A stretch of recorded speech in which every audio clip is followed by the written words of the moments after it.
Parker, what is this? All of a sudden I care again about CSI. And James Van Der Beek is in it with Patricia Arquette. And I recorded it for that reason. Well, then I started watching it this weekend, and I'm like, what the heck? It made me start thinking, we are all susceptible to cyber attacks. Oh, absolutely. No, I'm scared. It doesn't mean I'm going to get off the internet or anything. But the show itself takes inspiration from the advanced technological work of a real cyber psychologist named Mary Aiken. And so once I started watching and I was getting a little nervous about the stuff they were talking about, how, you know, they had cyber people that could hack into roller coasters and, like, turn off all the brakes. Is that real? That's not real. That's real. I don't know. I don't know. And then they had cyber people that were getting into baby monitors and, like, monitoring babies, and then That's really would break scary. in and steal the baby to goodness. sell on the baby market overseas. Yeah, these are the first 2 episodes. Are they giving people bad ideas? I don't know. Or are these already ideas that are happening? I'm thinking they're already things that people have done. Ooh, yikes. So I thought I would do my research and share it with the masses. Yes. So that you guys Please aren't all do. freaked out. So statistics. There are 1.5 million annual cyber attacks. IBM estimates businesses are attacked on average of 16,856 times a year.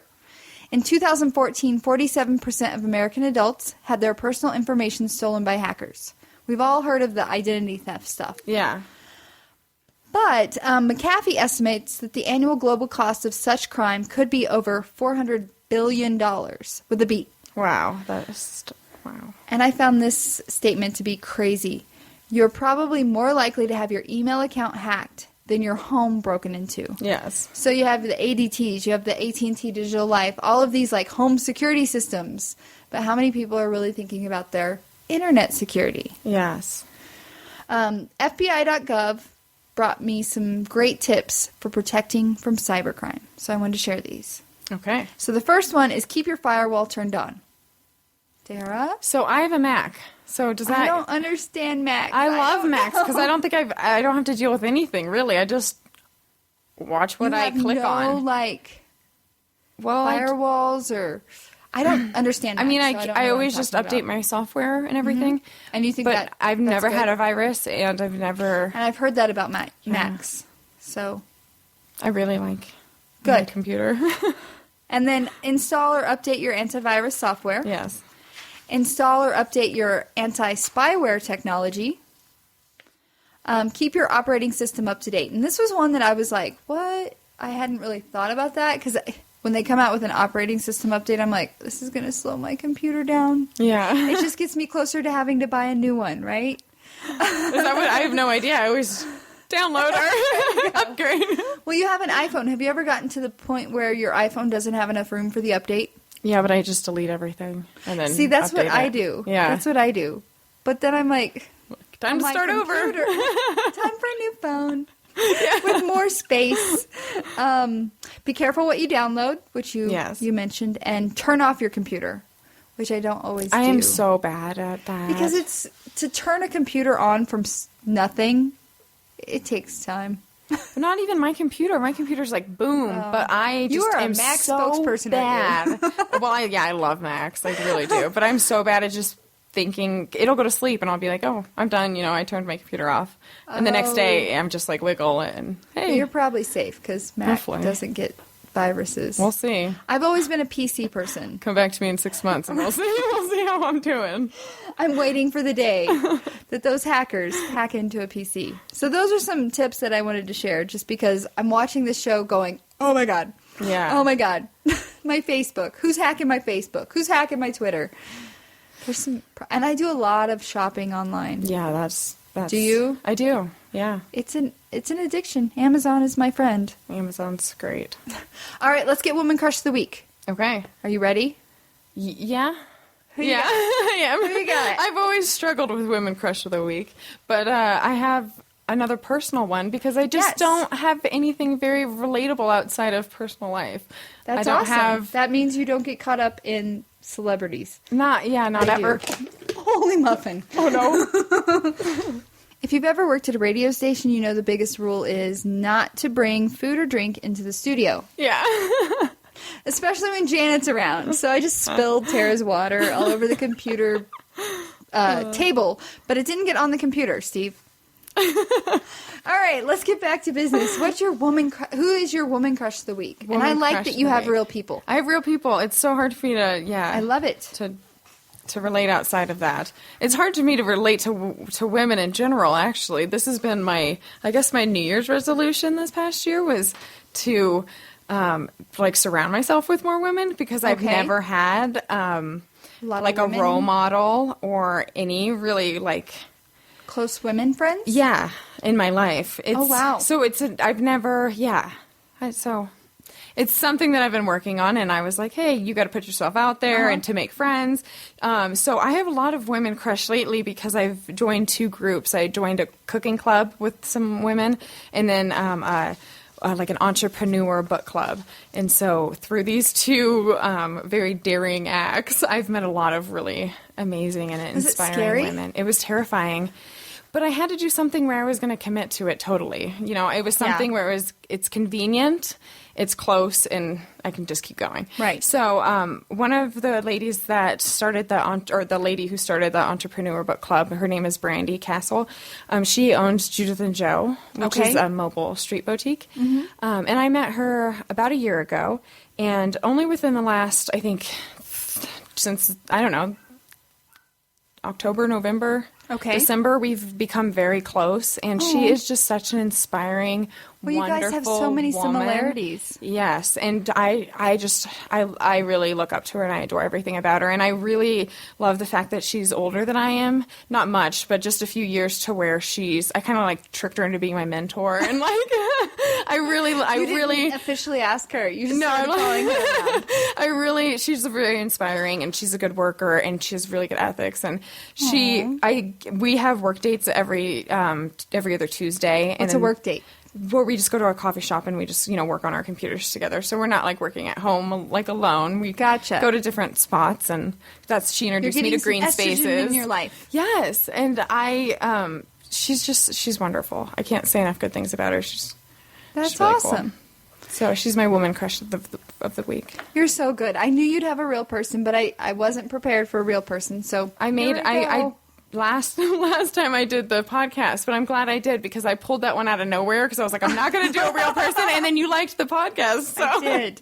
Yes, and we'll talk about that in just a moment, because I feel like that could be a tangent. Okay, yes. Your woman crush. Let me hear it. Joyce Brothers. Yes. Have you heard of Joyce Brothers? I did research because, yes, I did research. A very smart woman, American psychologist, television personality, and columnist who wrote a daily newspaper advice column from 1960 to 2013. That's a long time. Yes. You were saying you had some blog ideas. Imagine writing a blog for that long. That's crazy. Yeah, that's crazy. In 1955, she became the only woman to ever win the top prize on the American game show, the $640,000 question. Do you remember that show? No. I vaguely remember it, but I don't really remember what it was about. She answered questions on the topics of boxing, which was suggested as a stunt by the show's producers. In 1958, she presented a television show on which she dispensed psychological advice. She wrote a column for Good Housekeeping for almost 40 years and became, according to the Washington Post, the face of American psychology. Brothers appeared in dozens of television roles, usually as herself, but from the 1970s onward, she accepted roles portraying fictional characters, often self-parodies. Radio therapist Laura Schlesinger, who I love her. Have you listened to Dr. Laura? No, I haven't. You need to. I should. Yes. She credited Brothers with making psychology accessible. I love that. Yeah. I love psychology. I love learning about it. It's intense. Mm-hmm. Like, if you talk to somebody that has a psychology major, they can really make you overthink things. That's my favorite people. Like, yes. I feel like I'm attracted, most of the women that in my life, went to school for that. There you go. Funny. No, it's perfect. That's perfect. So you had talked about the podcast that you recommended. Yes. Talk about the podcast. So Serial. It was Serial last time I came on. I think it was it last time or the time before? I think it was last time. I thought, okay. Yeah. I was talking about the creator of Serial, the podcast, and that's an amazing. I listened to the podcast, and I was totally like, I it couldn't, just draws like, you in. You like CSI? I'm so where I need to be. Yeah. I don't want to stop listening. If you like any of those criminal mind, like that kind of show, then it's a podcast where you can do your laundry and it's like solve It's real crimes life. and it's real life. It's so well put together. And because of her podcast, they have now given the Adnan. Okay. Adnan Sayou. The person that's been in jail for a long time. I'll never be able to another pronounce retrial. it. Yes. And so that's based on a podcast. Adnan. And we've talked about Adnan. We've talked about the Serial podcast a couple times since you were on last. I think that's why I was confused because I keep talking. I'm like, when it came out that they were going to give him a retrial, I'm like, oh my gosh, that's crazy. I would never have known, Tara. Oh my gosh. But now if you when you go into Google and you put just podcast, that's one of the first things that pops up. Yeah. It is that popular. Mm-hmm. She did a really good job. And when is she going to come out with her next I don't series? know. I always suspenseful. Check. Yes. There's a lot of good podcasts out there, though. There are. Yes. Hillbilly Nerd Talk. Have you listened to them yet? No, I have You not. need to. Petra and Hank. I know it sounds funny, but they are very smart individuals. That's why it's called Petra and Hank. Okay. They're based out of Kentucky, but they're very smart. And that's why it's Hillbilly Nerd Talk. Okay. So, the average Joe, when you see Hillbilly, you're like, what? But I love them. It's weekly, and they're a couple, and I'll have to check they're them out. awesome. And then there's Pecan DK, which are more on the lighthearted, fun, party, woo side of life. And they're a couple as well. Okay. I tend to gravitate toward those couple podcasts. That's funny. Yeah. I found a girl one that I liked. It was called Chick Chat, but they haven't posted in quite a while. Chick Chat, not that you're listening, but if you are, we need to have a new podcast. So isn't that sad when you find one you love and then all of a sudden they're like, see you soon? So when I'm looking at new podcasts, I look at their latest post. If it's been over 6 months, I don't even want to fall into their hole. Right. Because there you go. Some Hollywood happenings. Bachelor. Do you watch The Bachelor? No. Okay. Absolutely not. Just kidding. Last year I got pulled into it. This year I started to, and then I got busy, and then I tried to catch up, and my DVR went rogue. But then I was in enough that when he finally chose Whitney this last week, I was so excited because I saw their first date. Their first date consisted of them crashing a wedding. They were up on this hill, like having the bachelor date, and there was a wedding down below. And she's like, do you want to crash it? And he's like, yes. And they crashed the wedding. It may have been staged. I know it's TV, people. But in my head, I'm like, oh, that's so much fun. Yeah. There you go. So I was super excited that he chose Whitney. And now he's going to be on Dancing with the Stars. I think starting tonight. That's tonight? I'm like, Dancing with the bam, Stars? bam. He's a farmer from Iowa. Yes, Iowa. And to find a girl that will actually go back with him to Iowa. On a farm? It's this town doesn't have anything. Yeah. It's one of those places. Oh. Yeah. The nearest Walmart is probably an hour away. Yeah. Yeah. So, yeah. So that I'm excited about Dancing with the Stars now all of a sudden because of Bachelor Chris being on there. Well. Ashton Kutcher, are you a fan?